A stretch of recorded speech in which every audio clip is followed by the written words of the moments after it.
Another slow day today here at DCA, and it has me asking the question, is DCA priced right? Join us as we take a complete tour around the entire park, every land and every attraction, and where we'll get into that question, and of course a whole lot of good park science. This is our State of DCA report. This is FreshBaked.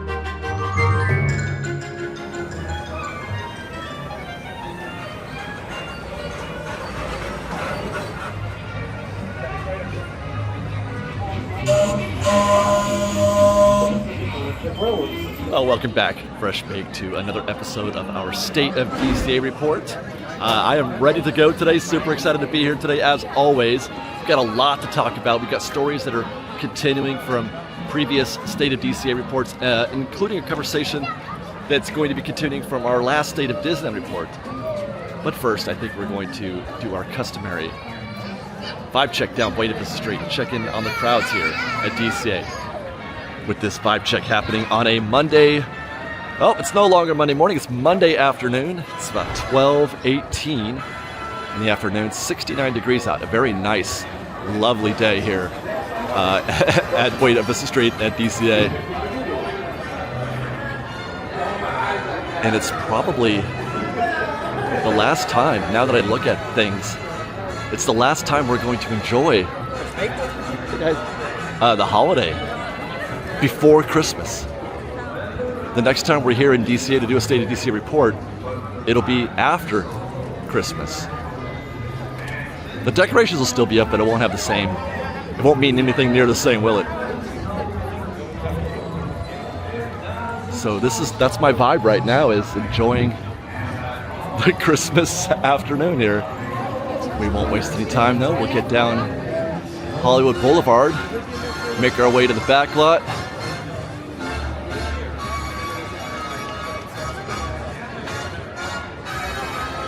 Pretty standard so far. One of those ongoing stories that we've been talking about at DCA for a couple of months now, I have to say. It's got to be a couple of months where the park has just been not busy at all. And it's even more sort of alarming or noticeable because it's supposed to be, obviously, it's supposed to be the holiday season. And, you know, I've been sitting here, I just keep waiting. I just keep waiting for things to happen, and it's come to the point now where I realize it's not going to happen, and maybe it's time to change the expectation. I don't think we're ever going to see those levels that we saw pre-COVID, 2018, 2019, where it was just busy all the time during the holiday season, and really any other. Oh, hey, thank you. Yeah, you too. Thank you. Maybe it's time to and that's something we talked about at State of Disneyland as well. But there's a new normal happening. And there's just fewer people. That's just the bottom line. It's not ever going to reach that point. And how could it, of course, when it cost $180 to get into the park on this day? Today is Tier 4, $180. I have given up trying to predict crowds based on that.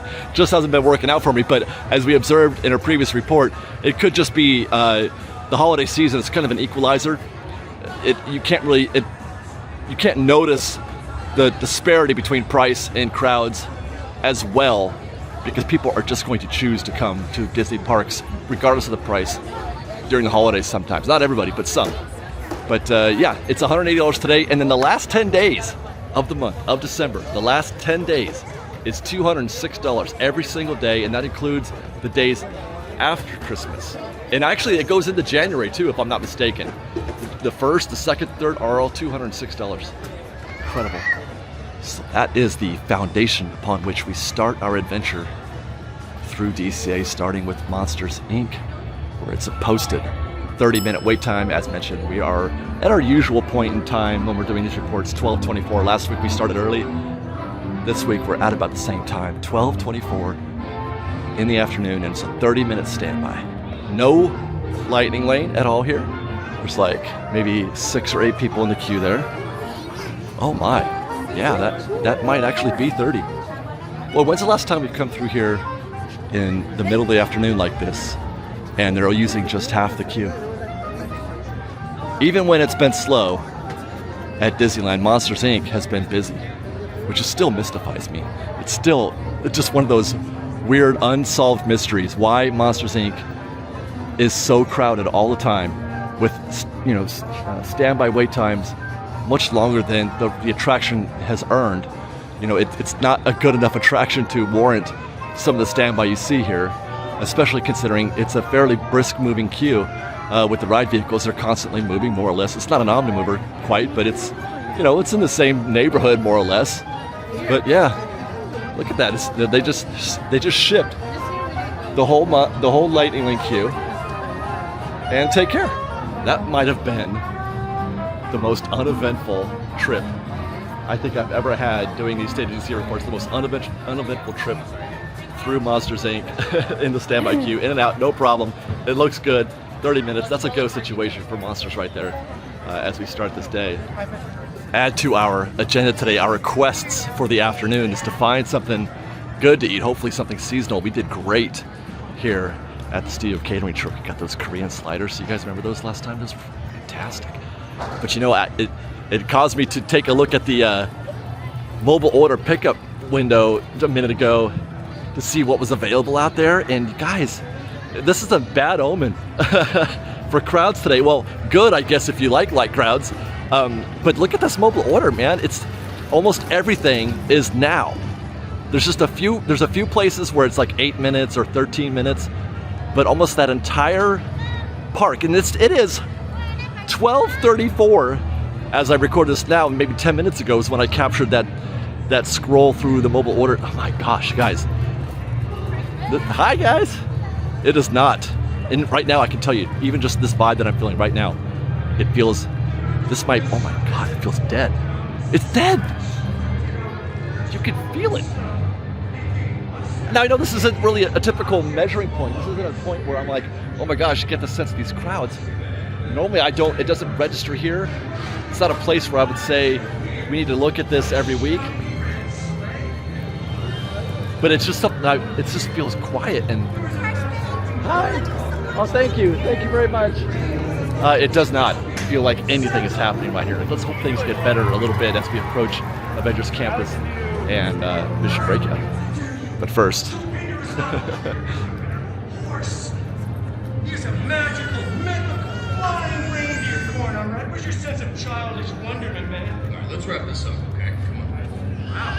Always making the naughty list this year. Look at this grumpy little gumdrop. Come on, Wolvie, show a little bit of Christmas cheer, why don't you? Do it for all the children.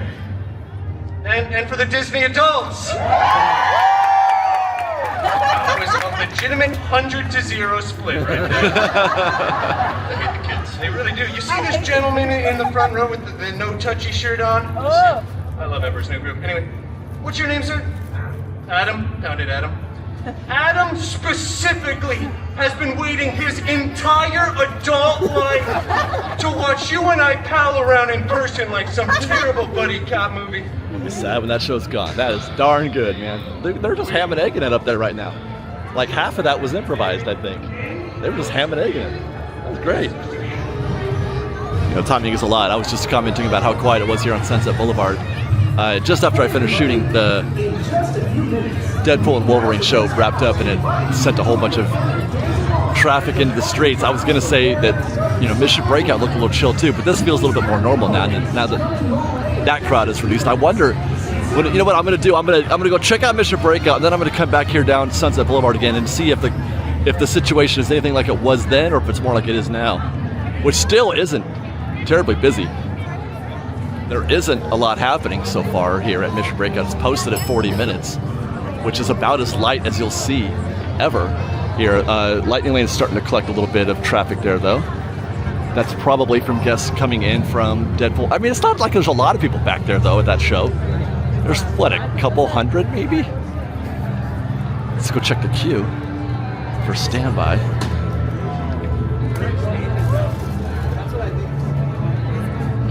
$40 minutes still. That's not a lot. Whether or not we're coming off a Deadpool show. Yeah, nothing happening out here in the extended queue. And the standby queue proper out there is actually really thin. They're using most of the chains, it looks like, but the back of the queue is still like under the awning over there. Yeah, they're not using any of the outdoor part, the uncovered parts. That's light. I would guess, you know, I haven't done a lot of timing, none basically, in Mission Breakout. I haven't really timed this queue at all ever, which I'm tempted right now, but I would have to guess this part out here, you're looking at maybe 20 minutes, if that. I had plans. I'm going to do another one of those live queue tests where I go in there and I look at the queue and I try to estimate the time, the actual time, get in the queue and see how long it takes, see if it's more or less than the posted wait time, more or less than the time that I predicted. We did that at Toy Story in our last report.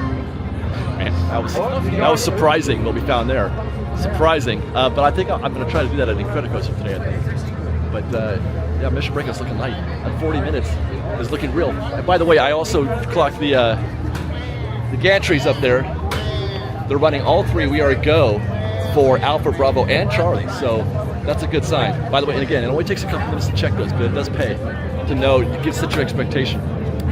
You're looking at a pretty good ride right now. Mission Breakout. That's very, very alluring.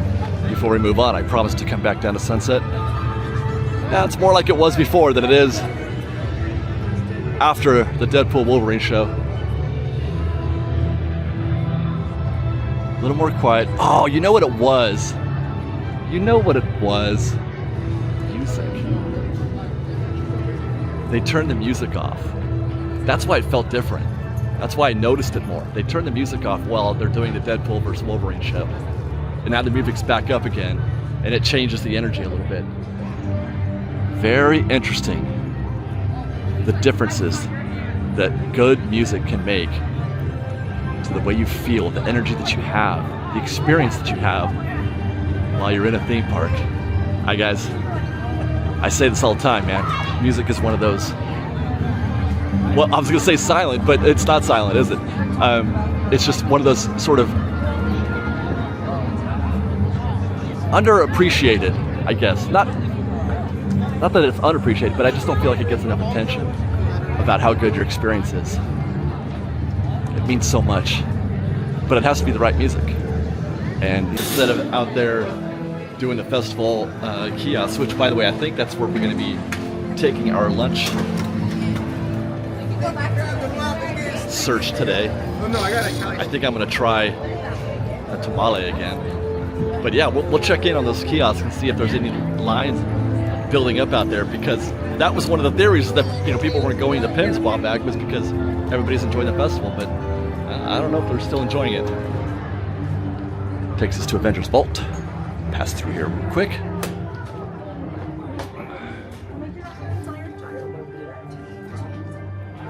There's 7 people in here.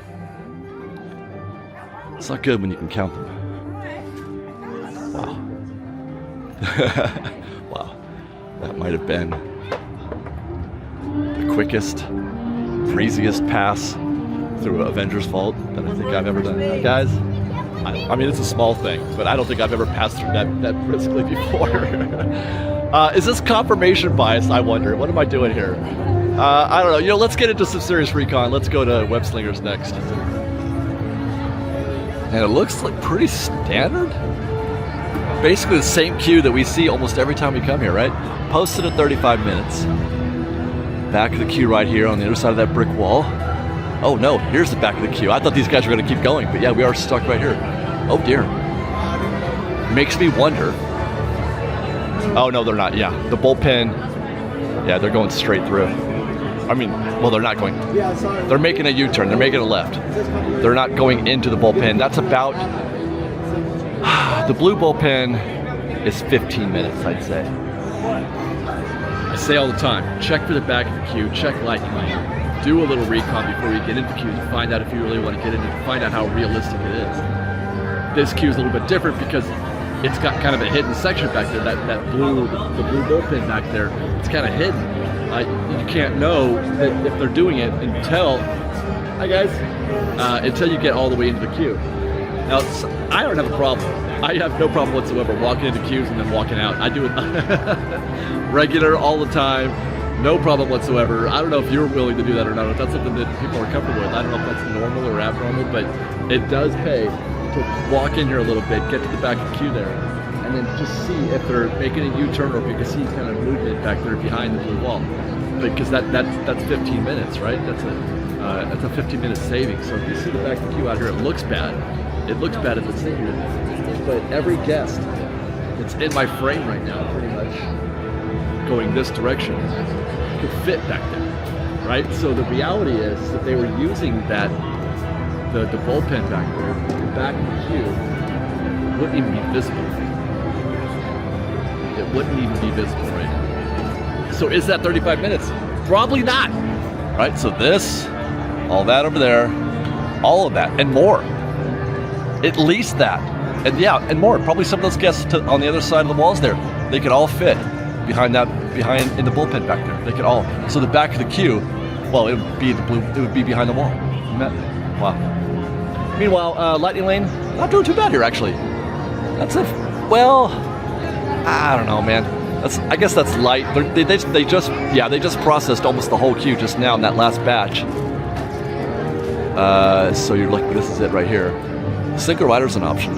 That's not too bad actually. I have a little bit of recon on single rider.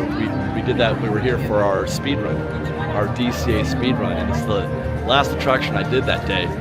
We were here at about 12:30, I think it was, and we got through that single rider in like 15 minutes. I mean, well, no, not even that. Was it even that long? I don't know, but it was pretty quick. It was pretty quick. I think I can hear Spider-Man down here. Yeah, there's a crowd lined up. Not as dense here, though, as it usually is. Spider-Man!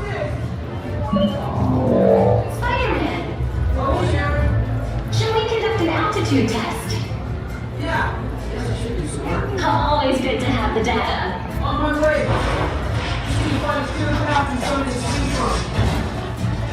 Oh yeah, it's go time. Field testing, here I come. Okay, it's time to see what this suit can do. I hope it can do this.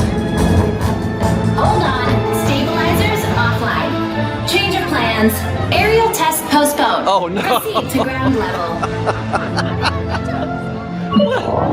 Spider-Man, a message for you from Mr. Stark. Socialize immediately. Proceed directly to hanging out with friends. I concur.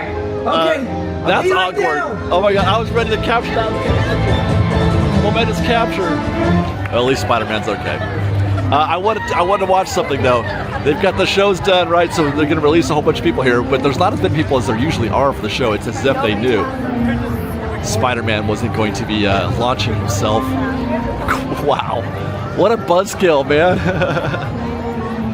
Anyway, I want to see what happens to the Web Slingers queue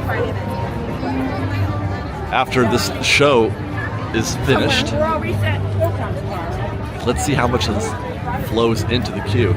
When I left, they had bumped up to 40 minutes. The queue was about ready to reach the threshold. And I feel like they should just not do the show. If they're not going to launch Spider-Man, just don't do the show, I think. Right? Or take it off the calendar for that? I don't know. That just seems kind of bogus. All these people out there waiting and waiting and waiting. They camp out there for 10. If I were to have guessed, I would have thought that show would have brought in a few more people than that. There'd have been a few more, that wake of guests would have deposited a few more into the Spider-Man queue. But most of them went straight through. And I kind of also guess that that 45-minute bump, even though the back of the queue didn't change, that could have been with the expectation. And it wasn't as big a crowd, though, for that Spider-Man show that you normally see. That was something we observed even before we saw that it was going to be a failure to launch. It looked like a light crowd there. With that, as promised, we're going to head over to Grandma's Recipe to see if we can't get a hold of that tamale that we tried at Well, okay. Okay, I want to go to There's a few people here. Wow. No queue though to order. Usually this is where the queue is, the ordering queue. And there's a squirrel. Hello, squirrel. And getting into this queue to pick up our tamale at 1:12. It looks like it's going to take forever, but the pickups are usually pretty quick. And that is the barbacoa tamaleadas with Oaxaca cheese, tomatillo, salsa, and crema. And that is the queue that I forgot the time they exit. it went by so fast that I didn't even realize what time it was, but they have completely processed that whole thing. No waiting here. One guest in the queue there. Main order of business is to try out this tamale. I liked it the first time we tried it, but it was kind of cold, and I don't know, it was like an early start, so I wasn't ready to start jumping up and down about how good it was, but we'll try again. Cheers, FreshBaked. That is good. It's a tamale this time. Wow. I mean, the barbacoa is good as well, but I don't know, what do they call that? Is that the tamale part? I don't know. The breading part. That's really good. Oh my god, the salsa. The tomatillo, salsa, and crema is incredible. I was gonna say, it's kind of a crime that this single tamale is $9.25, and it probably is still overpriced, but it's not quite a crime. I'm really enjoying this. Wow. I love tamales.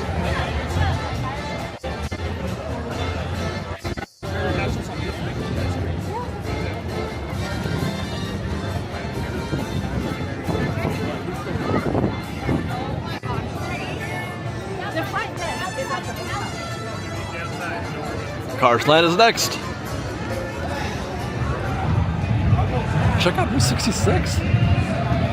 I mean, wow, that's positively busy, right? My goodness.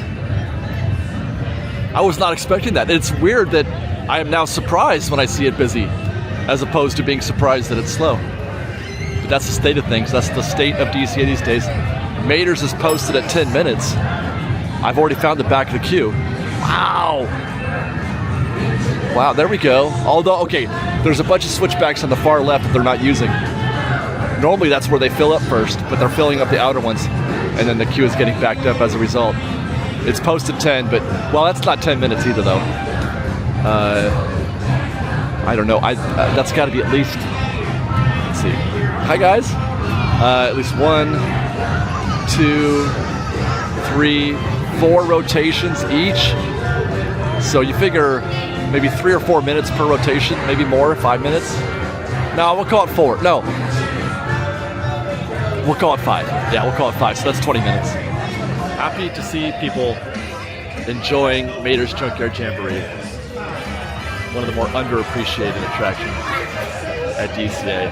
There's only 8 attractions here, though. So the list is narrow no matter how you try to define it.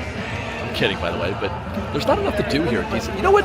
Let's have that conversation. Actually, I'm going to save that. I want to have that conversation somewhere else, because if I try to have a 10-minute conversation here on Route 66, I'm going to get copyrighted. For now, we'll observe that there's a bunch of action here to meet Lightning McQueen. Way to go, Lightning. They're making progress at the Cozy Cones. I'm hoping that gets done soon,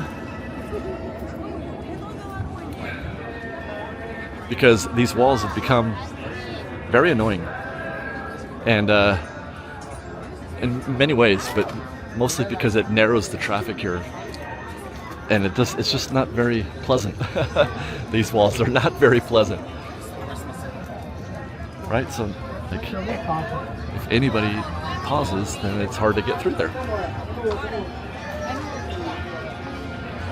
But that seemed to be pretty standard there at the Cozy Cones. I couldn't really get into the commentary because it was kind of narrow. We'll check out flows. It is 1:31 as I record this. Still lunchtime, still proper lunchtime. And if I recall, there was limited waiting for mobile order last time I looked through there, and that's 5 people in the queue. My goodness. 1, 2, 3, 4, 5, 6, 7 little guests at Flows right now. Oh my gosh. Next arrival is now, you guys. It's a now. Flows is a now. I can't. When have we ever seen Flows a now? Never? Question mark? Ever? And it's not even like it's off peak. It's still 1:30. All right. And there was 5 guests in standby. And so far, what we've seen of the kiosks out there, the festival kiosk, wasn't a lot of action happening there either. Normally, I would check Luigi's Casa de la Tanners and Joy to the World next. The doors are shut. The way is blocked. The path is shut. But it does look like they're testing vehicles, so they're probably going to get back online here in a minute. So we'll go check out Radiator Springs next. Now the temptation is to say, okay, if we see Radiator Springs racers at 45 minutes, then we know it's a dead day. It could be a dead day and still have a 60, 70-minute wait at Radiators, because anybody who's here is going to want to ride Radiator Springs, right? Whether or not it's slow. So it's not like it's going to have the same kind of effect as you would see on other attractions. As I approach, sure enough, it is still posted at 55 minutes. Standby is 55 minutes. That's the back of the queue right there, standby. So I really wouldn't pay to get in there, but that's back there all right, for sure. Single rider is drawing a lot of guests right now. Lightning Lane's drawing a little. I would call this a pretty standard day. For 1:30 in the afternoon, that's probably a queue I might get into. If that is, I was determined to get on Radiator Springs racers at 1:30. Normally, I would say don't get into Radiator Springs racers at 1:30. I would say come back another time. But if you're determined, if you're here and you say this is my last chance to ride this attraction for the day, that's not a bad situation. I would have liked to have spent more time there, but I couldn't get into any of the queue there.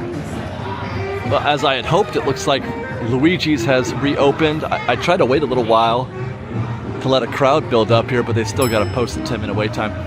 It's like hard to do recon on an attraction that is coming out of a closure. But yeah, I guess we're just gonna breeze in here right now. There ain't gonna be much happening in that queue. Yeah, there's back to the queue's just right here. So the guests haven't caught up yet with the fact that Luigi's is back online. But maybe if we wait around a little bit. It's been a minute, man, since I've seen a queue that light here at Luigi's. Maybe if we wait around a minute, we can see how long it takes, perhaps, for those guests to catch up. Actually, this might be a good opportunity while we wait to have that conversation that I was trying to have on Route 66. I mentioned, or I joked, that there's only 8 attractions, which is obviously an exaggeration, but it's also, an exaggeration because it's kind of true. There's maybe a third as many attractions total as there are at Disneyland. I mean, I feel like, I don't know, I'd have to look at it, but there's like maybe 15 here and 40 something at Disneyland, right? So a half to a third, without looking at the numbers exactly. So many more things to do, plus they've got shows all over the place at Disneyland. No doubt about it, Disneyland is the better product in terms of just rides, shows, attractions, food. Well, actually the food here is pretty good, but all in, it's the better product. It blows my mind. To the point where I can't even process how it's possible that this park, DCA, costs the same. One price for both parks. It's $180 to go to Disneyland today, and it's $180 to go to DCA today. How in the world, of all things equal and balanced, is it possible for DCA to be the same price as Disneyland? Either one of them is underpriced or the other one is overpriced. I don't know how that's possible. And that's what baffles me, is because people make that argument, the conversation that Disneyland is too expensive, and perhaps it is, and yet they come to DCA. They don't, I only ever hear that conversation with respect to Disneyland. I don't ever hear anybody saying DCA costs too much. Never. Hi guys. Now, maybe they're trying to, group that in by proxy, by association. Of course we mean DCA. But literally, I never hear people asking that question, why is DCA the same price as Disney? It is one of life's big mysteries, in my opinion, that disparity between the two products. It is maybe a third as good as Disneyland, but it's the same price. I cannot get my head around that. And I want to hear people have that conversation more. They never, I never hear it ever. I feel like I'm the only person who says anything to that effect. We've been here for 10 or 15 minutes at least, and there's been no impact whatsoever. Luigi's is still, it's even actually shorter. They've actually, the back of the queue was right here before, now it's up there. So no impact whatsoever, no change. It's been plenty of time since this attraction has been open for people to show up. They're not here. Don't get me wrong, I like DCA. I actually like it significantly more than I did many years ago when I didn't have that conversation about the value disparity between the two parks. I think DCA is great, especially for what it's trying to be. It is what it's trying to be. But be fair. Let's be real. It's not the same value. It simply is not. I don't know what the difference is, but it's got to be something. By the way, we are just weeks away. Well, maybe not weeks away from this point of view, but just on the other side of that fence, on the other side of that building that they built during COVID, just over there is where they're going to start building the new Avengers e-ticket. So that's one thing they're doing to create or to change the value of this park. They are adding 2 new attractions here at Avengers Campus and another one at, somewhere. Coco's going to go somewhere in some future. I still think it's going to be Pixar Pier. On the other side, oh my gosh, the views that we get from the Pixar Pal Around are of that space. You can see I can see the cherry pickers through that fence. Just on the other side of that, that's where they're building it. I don't know if I have the gumption to stick a camera through there because there's all kinds of security in this space. But that is the good news. That is the good news, is that at least we're getting 3 new attractions here at DCA for the same price, presumably, right? So, they raise the prices every year, right? The prices go up 10% every year, no matter what. So how do we determine if what we're paying for is the new Avengers e-ticket or what? I don't know. But presumably, they're adding that for the same price of the admission as we're getting now. All things being equal, which they clearly are not. But it's still, at least they're doing that. But again, to be fair, as I keep processing this conversation, they've been raising the prices here at the parks, 10% every year for going on forever. And that's without adding any new attractions for years and years and years. Let's not pretend that the price increase is coming up. They've been raising prices without building anything new. Let's go check out San Francisco. Our last tables everywhere. No waiting for food. It is 2:09. Baymax is here.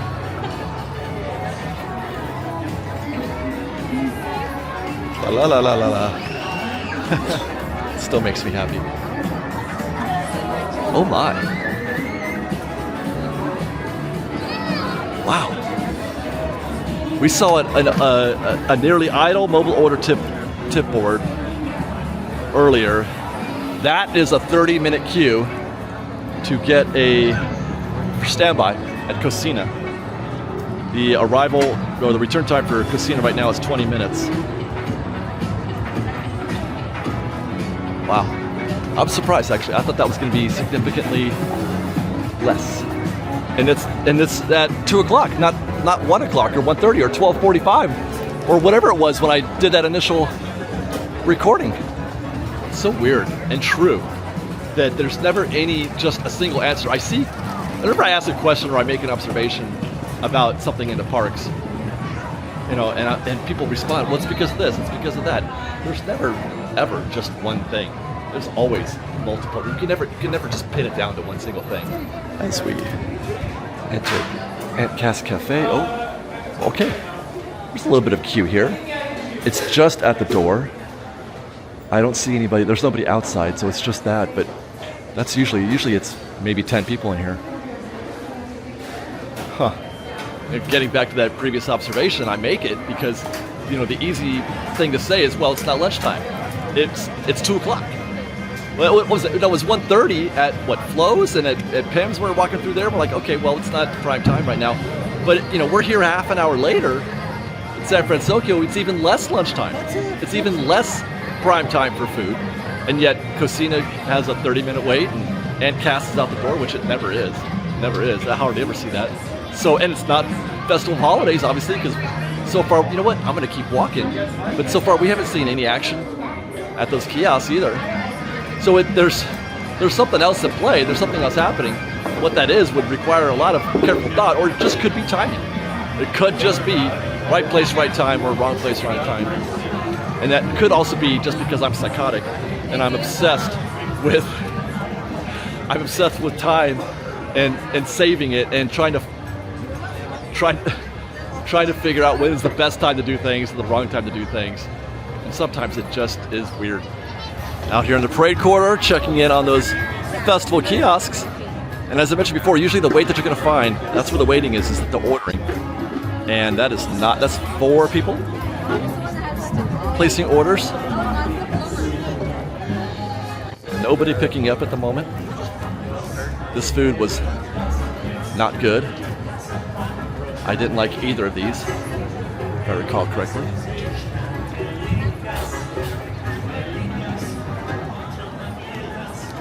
No waiting out here. There's nobody placing an order. We got 1 pickup. There we go. Oh, that's right. They use they order from from that station for both kiosks. This is pickup only. Wow. So that's even more drastic, because that's like 2 guests per booth now of the 4 we saw at that first kiosk. And Brews and Bites down the way a little bit. Another 2, 4, 6 guests in that one. A few people picking up. Although this is more for beer than it is for food. They only have, I think, the chicken chicharron, which was okay. I didn't mind it. I would have liked it to have been better. Oh, we're here. We might as well do our tip board analysis, right? Huh? I'll give you the scenic route. So we make our way down there. Unfortunately, looks like they're doing a test phase of World of Color, so all the little geyser sprouts are going to be up above water, making the place look a little less tranquil.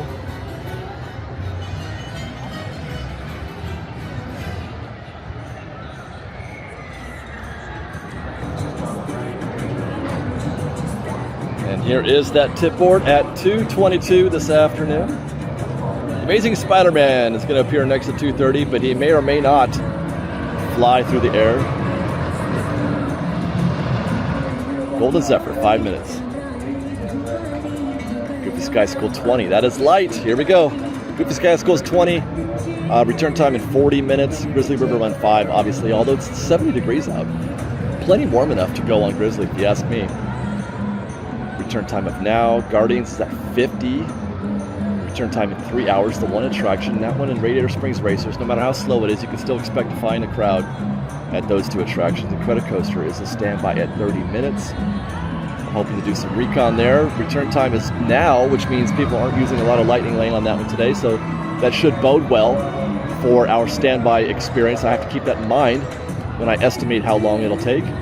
Inside Out 15, Jesse's 5, Jumping Jellyfish 5, Little Mermaid is closed. Visual confirmation as I turn around. Luigi's is, okay, come on. We were just there. How do you call that 30? Was that even 15 minutes ago? Like, what could have happened? I need eyes on the ground out there. I need somebody to tell me if Luigi's actually 30. Major's at 10. And Monsters Inc. is closed. Picture Palaround is at 30. Actually, it looks less than that from here, from what I can tell. Radiator Springs 55, return time now. Not a lot of action here today, just those 2 big attractions are pulling numbers. Silly Symphony's $5, 5 minutes. Soarin' is light at 25. Toy Story, okay, that's the 3rd one. I forgot about that one. Toy Story, Radiator Springs, Mission Breakout. No matter how slow it is, it's still busy in that queue. Although we were here 2 weeks ago, and we hit Toy Story in 24 minutes, right around this same time of day. It was maybe like an hour earlier, like at 1:30. Right? Web Slingers 40, and return time in 2 hours. Take care.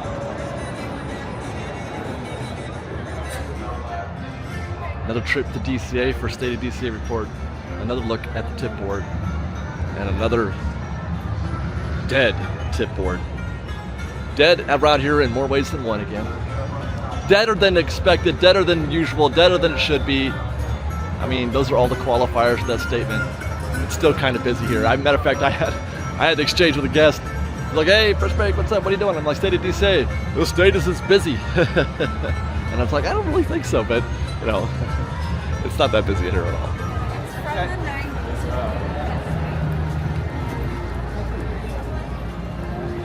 Pixar Pier is next. We're destined. We're on our way to Incredicoaster. Hopefully it's open by the time we get there. I want to do a little recon. I want to do a live test.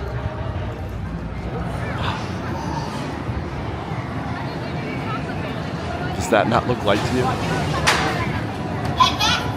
And I can see the back of the queue from here at Incredicoaster, which is not a good sign.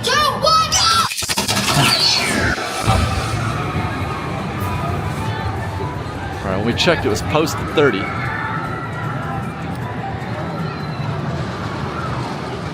Let's see.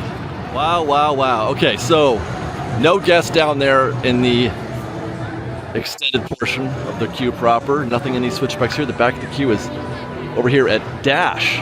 Not even Dash. It's yeah, Dash. Well, the first Dash, not the middle Dash.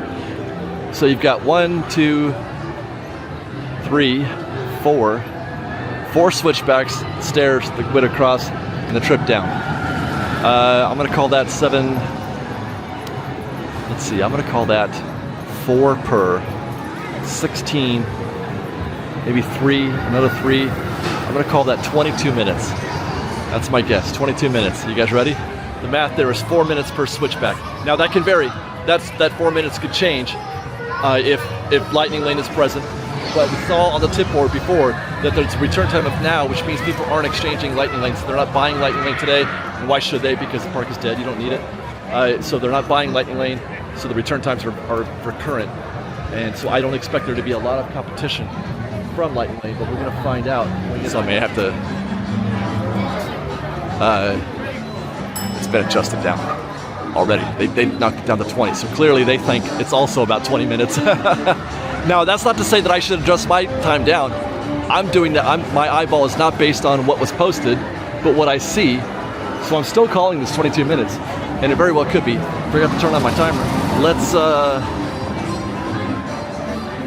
see. Where's my stopwatch? There we go. And we're started. Into the queue at 2:40. We've already passed through what would normally be about 15-20 minutes worth of queue, just getting to the back. And that's where the back of the queue was a minute ago. So people are responding. They're responding. Now it's good that we're getting in now, because the call to action at 20 minutes is pretty high for Incredicoaster. So we're beating some of that rush, presumably. They see a 20-minute queue, they're like, hey, that's the time to go. And look, you can see a lot of people coming in there, so we got in here at just the right time as far as that goes. But there, we've found the back of the queue. Let's see how it goes.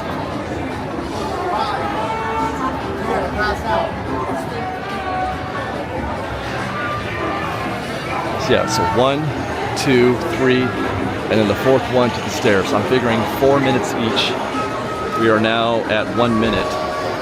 So expect to be, we're on track if we're at the other end of this switchback in 4 minutes, which we're already going to beat, I think.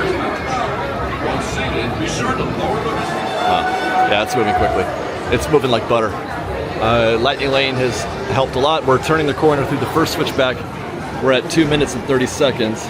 Can I get that? So that means it took us 1.5 minutes to do that first switchback, and we're already a third of the way through this one. So we're well ahead. I predicted 22. If we keep that pace up, it'll be 2.5, 4, 6, 7.5, 9. We'll be in the ride in 12 minutes. If we prorate the current pace, which, by the way, it's still safe to do that because I've already reached the end of this switchback. That one was even quicker. We've been in this queue now for just 3 minutes and 19 seconds. So that was 30 seconds in that switchback.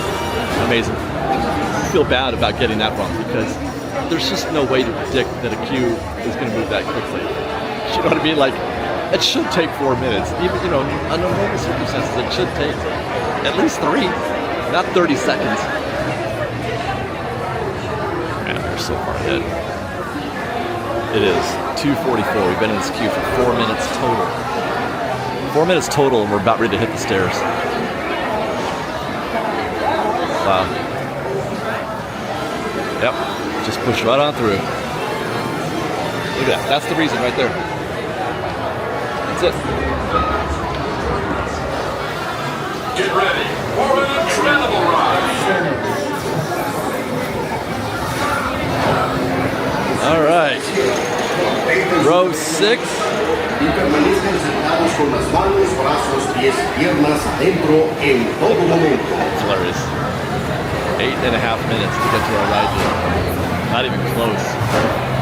But I feel like I should have. Next time, you know what? Next time I'm going to watch the queue a little bit, time the switchback first, and then do the math.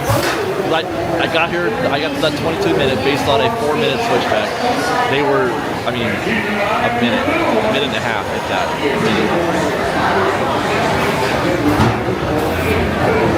Should I tell the guests waiting in that single rider queue that it took me only 8 minutes and it'll probably take them double that because single rider doesn't account for how busy it is? 5, 4, 3, 2, 1, go!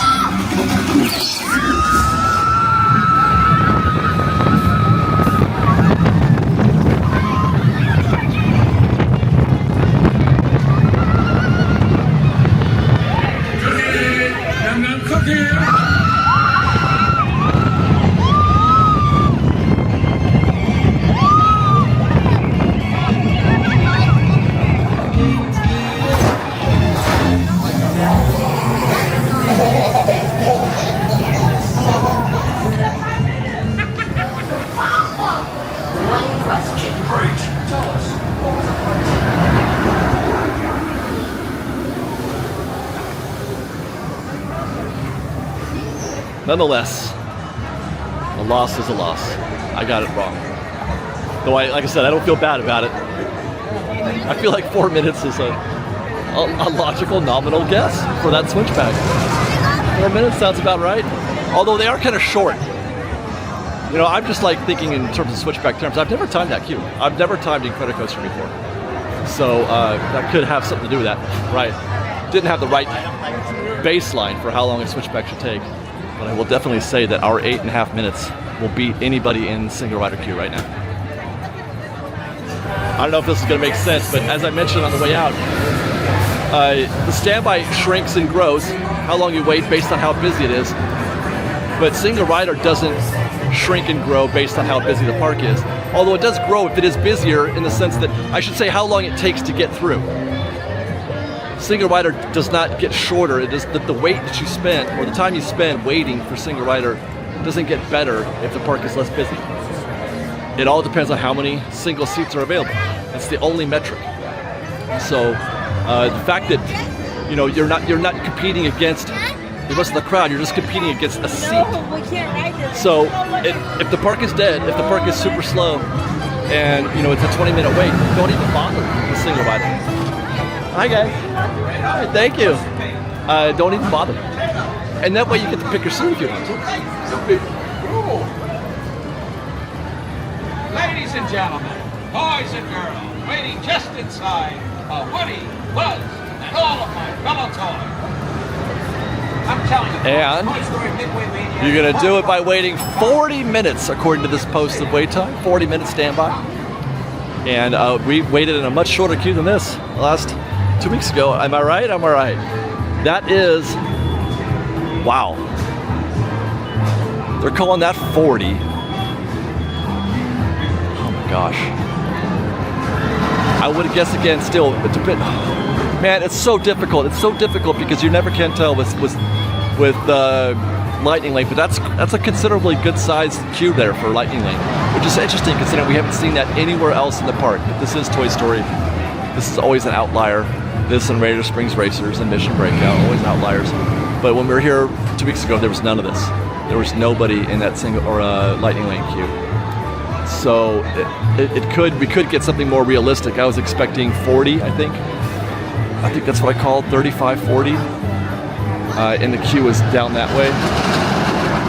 This might be an actual 40. Now that looks a lot like a lot of queues that I've seen, having done a lot of recon here at Toy Story, at least checking the queue from the side at the State of DCA reports. But I would normally find that they would call that queue closer to 50 or 60 on the board, on the posted wait time. They would call that 50 or 60 on the board, but they're calling it 40, which is probably closer to what it actually is. I wonder how long it's going to take them to check it. Standby keeps filling up. So I have been posted out here for about 5 minutes watching the queue, and it has grown since it's gotten more dense, and the back of the queue is now extended back here. The reason why it's gotten more dense and more compact is because Lightning Lane has been very active. They've been processing a lot of Lightning Lane. I've been timing just one switchback, and it is at 3 minutes, okay? So this is what I was saying. It's like not out of the line for a switchback to take 4 minutes. Just one switchback going from one umbrella to the end of the chains here. They haven't even reached it yet, but it's gonna be at least 4 minutes before they get there. So they'll do another one 8, another one 12.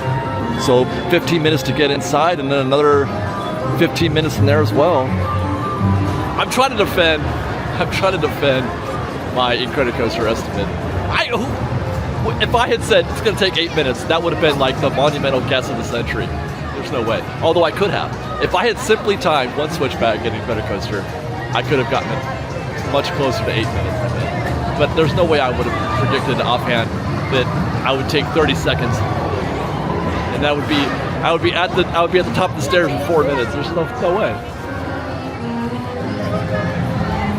Which brings us to the Pixar Pal Around, where we've got an interesting story developing here. Well, it's not a story, but it's interesting.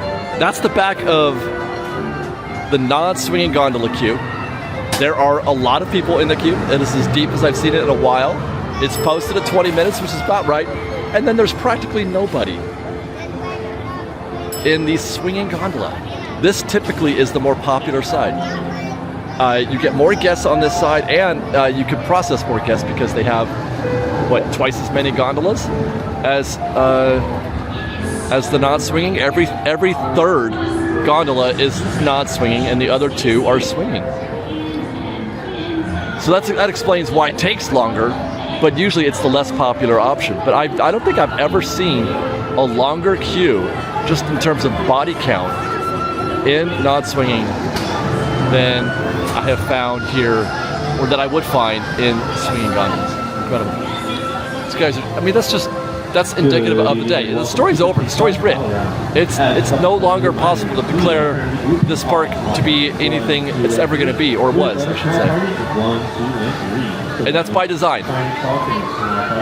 Which brings me to something that I alluded to at the top of the show, extending a conversation that we're having in our State of Disneyland report, which still applies here at DCA, where I was talking about the price increases and to what extent have Disney been pricing out guests. And that's what I meant by design, that everything is just less busy here, but that's because the increasing prices is driving a certain percentage of guests out.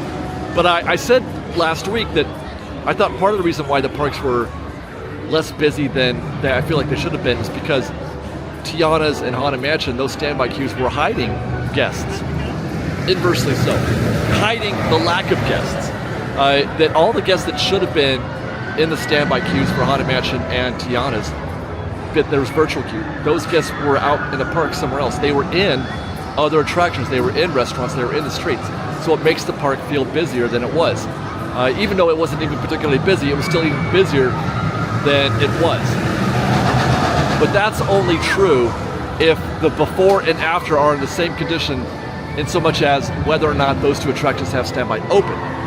A major part of that conversation that I was forgetting was that how many tickets Disney can sell in the park is not fixed.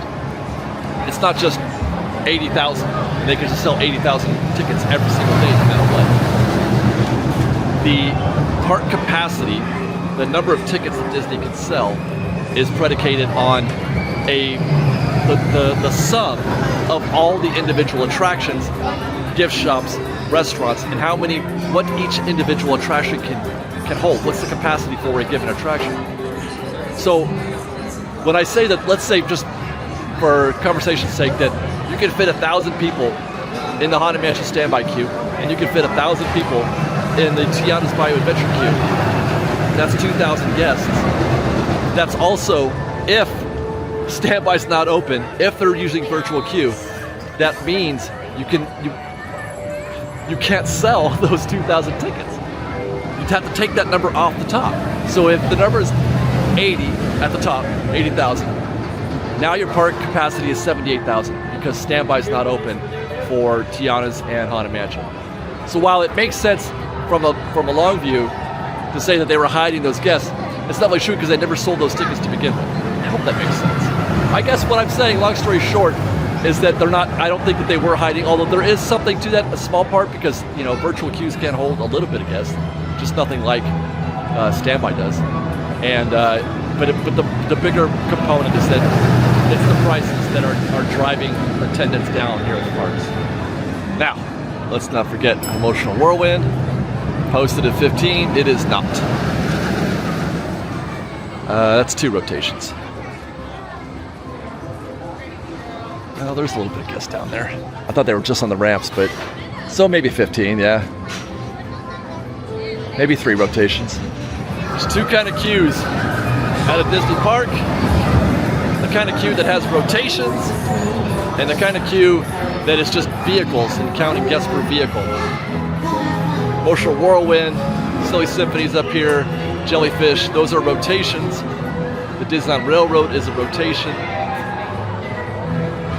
Then Goofy Sky School, that's guests per vehicle per minute or whatever. So when you're looking to time or guess a queue, like a rotation queue, just try to guess how many rotations the attraction, how many guests are in the queue, and how many rotations that would be.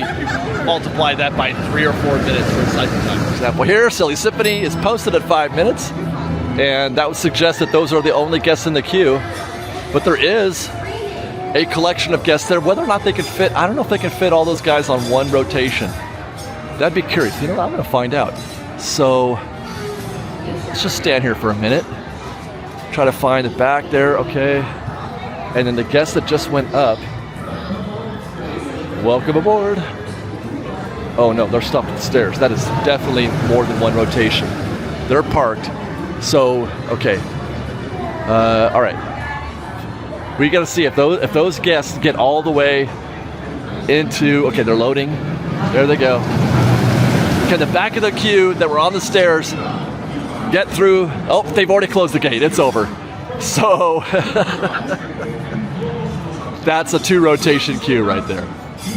Let's just stick around to see where they wind up. I'm gonna guess they're about halfway in.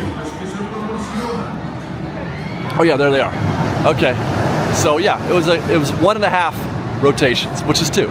No such thing as a half rotation. Once you're past 1, you are 2. But so it's not a 5-minute queue; it's a 10-minute queue. Like it matters. Like it's a big deal. I'm just saying that's how you do it. Okay, that's how you do it. At least there's a couple guests getting beers today. There was like 3 people here last week, or 2 weeks ago. Should we go check out the sad state of Boardwalk Pizza and Pasta? I feel like that's just kicking a man while he's down. He's already dead. But we'll check out. You know what? I got to do it. I'm a sick dude. I got to see how dead it is in there at Boardwalk. A place that has mobile order of all things as well. Hi, thank you. Oh, hey, there's way more people in here than last time. Not that it's a lot, but oh, there's a queue. Oh my goodness. All right, so a few people are enjoying pizza today. There's a few. Yeah, we got a bunch of pizza goers right there. Okay, bit of collection here for the pasta, but it's the queue right here. It's the checkout queue that's really got my attention. I was just gonna say, I remember the days when you would routinely have to wait in line at Boardwalk Pizza and Pasta. And this is with mobile order. Why? Wow. Or maybe I should say, But they do have mobile order, because that always slows down standby. But I don't imagine anybody, there's nobody here picking it. People don't even know. People legit don't even know that this place has mobile order. No waiting on the left here, folks. No waiting on this side. So this looks more like how I would normally find it. That's kind of hilarious. There was a 10, 15 guest deep queue. I was trying to go in through that, or vice versa. Anyway, there's like a 10, 15 deep guest queue on the one side and 2 on the other. Check both sides.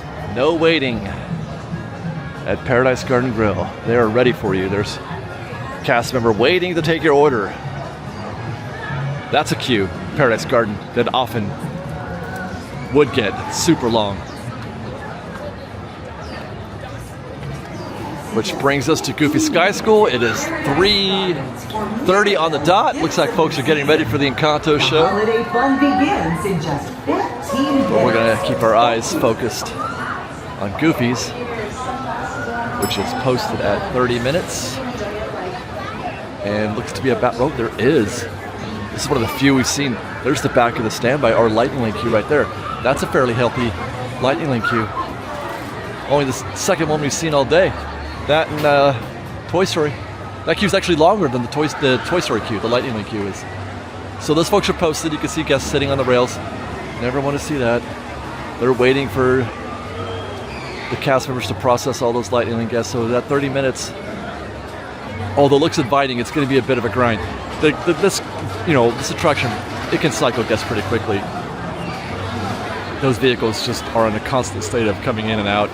So you're getting 4 guests into a vehicle almost every, 10 seconds or so? So it's about timing, really. Goofy Sky School is in terms of, how excruciating your wait's going to be. Those guests are going to be posted there for a minute because, they've got a lot of Lightning Lane guests to process. But if they can get that out of there, then they're good. And it's definitely not a 30-minute wait. It's definitely a nothing wait. Zephyr is still 5 minutes. The back of the queue is right here. That's a cycle attraction also, but that looks like that's probably 2 cycles at that point.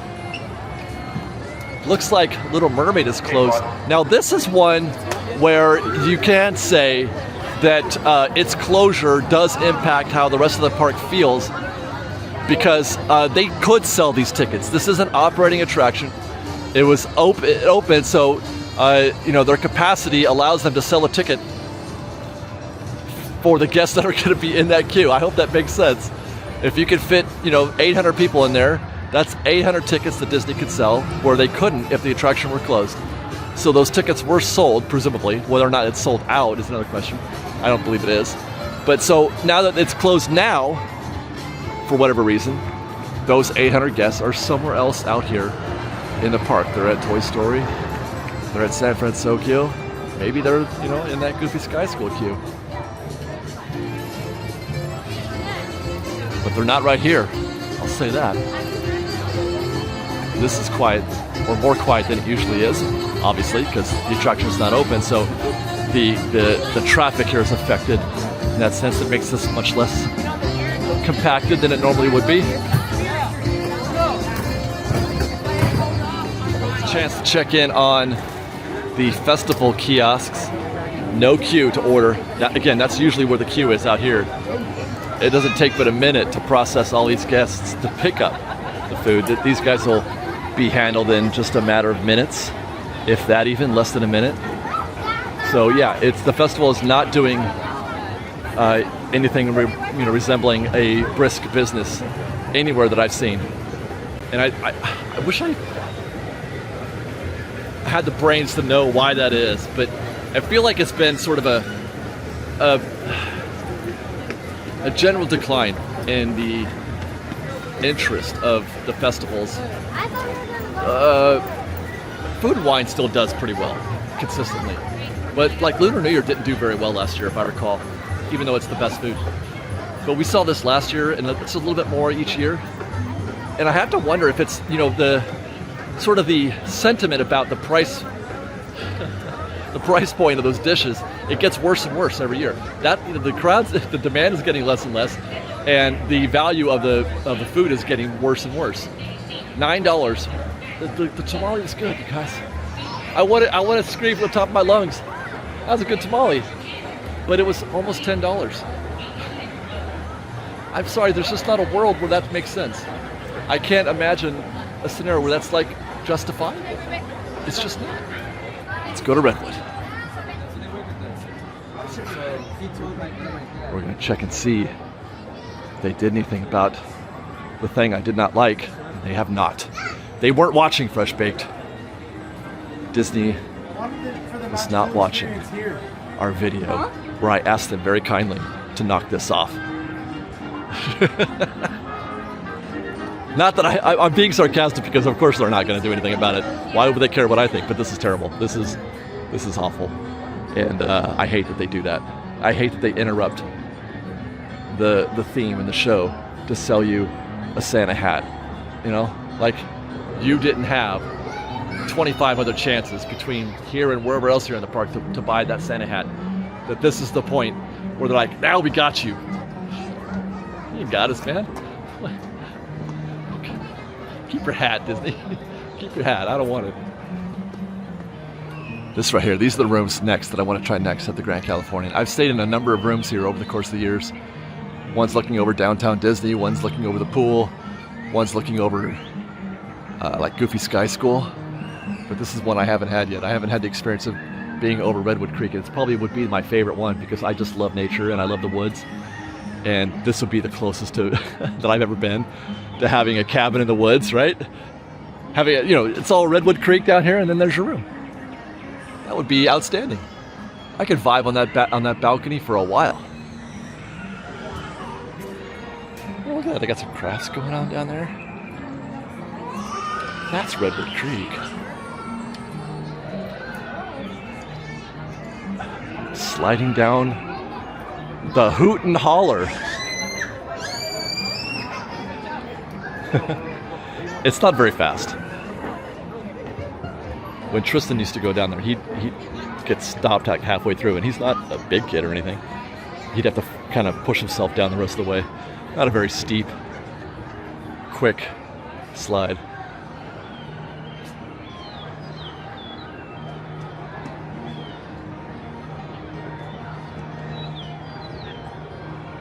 I sure hope they never get rid of this.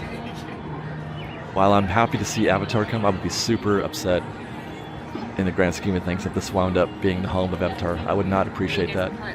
Redwood Creek is great. And there are guests in here, you know? It's not like it's not underutilized. There's a whole bunch of guests in here on a constant basis. Look at this. Letters to Santa.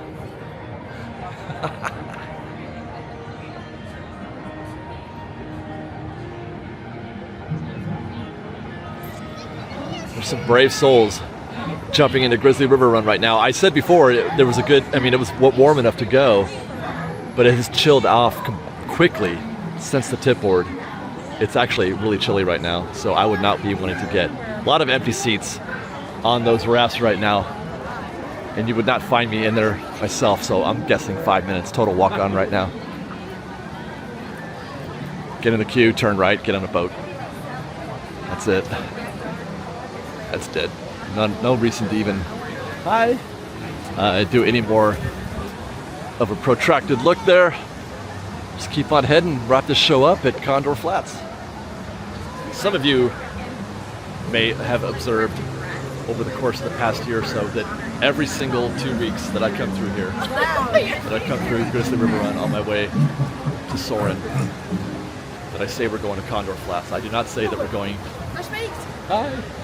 FreshBaked! Hi guys! To Grizzly Peak. That I say we're going to Condor Flats because that's what, back in the day, it was called Condor Flats. And you know, that was soaring over California. And I still call it that because I kind of miss that theme, although I think it's great. This theme is good as well. But the thing I miss most about Condor Flats was Mini Fly Girls. Do you guys want to see? You may not even know what I'm talking about. Mini Fly Girls was a great show. Hello and welcome to Condor Flats.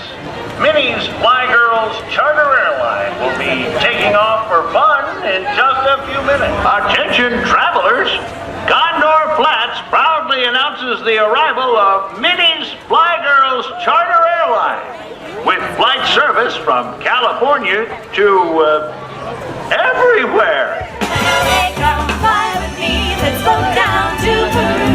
That's what we'll do. Board of cars and trains and yachts. Look for the wings of the polka dot. Baggage check, check, check and counter. Check. Runway check. Check. Good, everybody. My name is Amanda. I'm Pat. And I'm Kate. And we welcome you to Minnie's Fly Girls Charter Airline. When your spirit needs to soar, we will open up our door. See the pyramids along the Nile. And it's Constantinople, now it's Constantinople, Constantinople. Been a long time gone, Constantinople. Why did Constantinople get the works? That's nobody's business but the Turks. Where hearts are entertaining. I love Paris every moment. Spain, I adore you. Every moment of the Like from the night I saw you. I fly the ocean in a silver plane. Italy. Huh? Oh, that's Spanish. I think. Hey. Still Spanish. Hey. Israel. Is that Spanish? Hey. Singing It's a Small World. Going where we're going, what are we gonna do? We're on our way to somewhere. The four of us and you. Is that Minnie up there? What? I don't know. Does it look like this? Attention Condor Flats. Goofy Sky School making its approach on runway 2. No, 3. There it goes. All right. No, it's 2.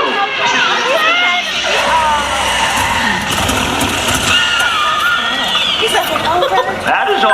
It's a very simple you can do what birdies can. At least it's worth a try.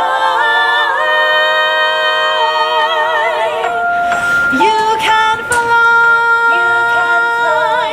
You can fly. But I think I've seen about everything when I see an elephant fly. I went into a store and saw a bicycle shop. I think I've seen about everything when I see an elephant fly. Let's go fly a kite up through the atmosphere, up where the air is clear. Let's fly. Let's see. Oh no. Attention Condor Flats. Yes, Earl. Now coming in for a landing on runway 1. Minnie. Why, hello, everyone. Oh, it's a high-flying plane. What a lovely day for a flight. Spin up and fly right, straighten up and fly right. You better get straight up, fly right. Down, Papa, don't you blow. Blow your top. Fly right. The flight path was clear, Miss Minnie. Oh, wonderful. Hearing that makes my heart take flight. She's so sassy. Come fly with me. Let's fly away. Oh. You just say the words and we'll beat the birds down to Acapulco Bay. Come fly with me. Let's fly away. Come fly with me, let's go down to Peru. Oh, that's what we'll do. It's a lovely day. It's such a lovely day. You just say the words and we'll beat the birds down to Acapulco Bay. Oh, it's perfect for a flying honeymoon. So they say. Let's fly away. Let's fly away. Let's fly away. Let's fly away. Minnie, I I almost forgot. You still have to file that flight plan, but after you do you think you take some time out with our frequent smilers over by your private plane? Frequent smilers. Why, I'd love to. Wonderful. Thank you so much, Miss Minnie. Everyone, Minnie will be back in just a few minutes' time, right over there by her plane. And to all of you, thank you so much for flying with us. We hope to see you again on Minnie's Flyers. Charter Airline, the happiest flights on Earth. And they would put that show on right here. Minnie's Fly Girl, great show. Let's go check out Soarin'. I gotta look at the queue, it didn't look great. It's posted at 40 minutes. It's a much different scene than we found a couple weeks ago, monorail.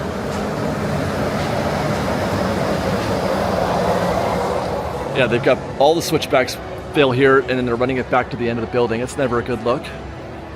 But that's what you would expect. That's typical for Soarin'. What we saw 2 weeks ago was a total anomaly. That's actually still kind of light. Actually, they could do a lot worse. That's Soarin'. Soarin's a popular attraction. No standby happening here. I mean, lightning lane happening here at the moment either. And once more, after taking a quick break, I come back to find that they have processed a whole bunch of that Soarin' queue. It is now it's about maybe 2/3 as long as it was before. Post is still 40, but that's certainly, I mean, if before it was an okay to go, this is definitely even more okay to go. And if you said that in the voice of Jodie Foster, then you and I could be friends. It's 3:52 as we approach Carthay Circle. Temperatures have come way down. It was 70 before. Let's take a look. Oh, I said way down. It's 66. It feels a lot more chill than that, I have to say. It feels closer to 60. People are bundling up. Here comes the red car. Here comes the Christmas music. What are we taking away from this report today? 2 things. We need a new normal, a new baseline for what is busy at DCA, well, at both parks, really. I have officially given up on trying to see if these parks will ever reach the levels they were at pre-COVID. They're just not. But again, that's by design. And 2, is DCA correctly priced? The answer is no. At least not with respect to, Disneyland. They either have to lower the price for DCA or raise the price for Disneyland. I know that's absolutely terrible to hear, but it's the truth. And I want to hear people talk about that price disparity more. I want to hear people say, not that Disneyland is too expensive, although you can still say that, but I want to hear more people say, but DCA is even more too expensive or something like that. I don't know. I feel like that conversation needs to be had. Either way, guys, thank you very much for watching. I do hope you enjoyed. If you did, please be sure to subscribe to our... I'm doing like an old outro here. If you like the show and want to show your support, do consider joining our Patreon campaign at patreon.com/FreshBaked. You can follow us on Instagram at _FreshBaked, on Twitter at FreshBakedDisney. That's fresh with no E. And on TikTok at FreshBakedDisney. Otherwise, I love you guys. Be safe out there. Be kind of one another. FreshBaked.